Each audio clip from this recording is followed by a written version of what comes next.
హైదరాబాద్ నగరంలో ఇటీవల తీవ్ర కలకలం రేపిన చాదర్ఘాట్ ఆటో డ్రైవింగ్ ఘటనలో జువైనల్ జస్టిస్ బోర్డు కీలక తీర్పు వెల్లడించింది. ఆటో నడుపుతూ ఒక యువతిని ఒళ్ళో కూర్చోబెట్టుకుని ప్రమాదకర రీతిలో వాహనం నడిపిన మైనర్ బాలుడికి 4 రోజుల పాటు కమ్యూనిటీ సర్వీస్ శిక్ష విధిస్తూ ఆదేశాలు జారీ చేసింది.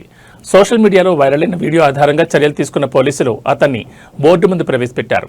చాదర్ఘాట్ ప్రధాన రహదారిపై ఒక మైనర్ బాలుడు ఆటో నడుపుతూ తన ఒళ్ళో యువతిని కూర్చోబెట్టుకుని రీల్స్ చేస్తూ ప్రయాణించిన దృశ్యాలు సామాజిక మాధ్యమాల్లో వైరల్గా మారాయి. రోడ్డుపై వెళ్లే ఇతర వాహనదారుల ప్రాణాలను ముప్పులో పడేసేలా ప్రవర్తించిన ఈ వీడియో చూసి నెటిజన్లు తీవ్ర ఆగ్రహం వ్యక్తం చేశారు. స్పందించిన చాదర్ఘాట్ పోలీసులు సీసీటీవీలు, సోషల్ మీడియా ఆధారంగా నిందితుడిని అదుపులోకి తీసుకున్నారు. విచారణ అనంతరం నిందితుడు మైనర్ అని తేలడంతో జువైనల్ జస్టిస్ బోర్డు ముందు హాజరుపరిచారు. కేసును పరిశీలించిన బోర్డు సదరు మైనర్కు 4 రోజుల పాటు కమ్యూనిటీ సర్వీస్ శిక్ష విధించింది. ప్రతిరోజు ఉదయం 10 గంటల నుంచి మధ్యాహ్నం 2 గంటల వరకు బోర్డు కార్యాలయంలోనే ఉండి సేవలు అందించాలని ఆదేశించింది. ట్రాఫిక్ నిబంధనలు ఉల్లంఘిస్తూ రీల్స్ పేరిట స్టంట్లు చేస్తే కఠిన చర్యలు తప్పవని పోలీసులు స్పష్టం చేశారు.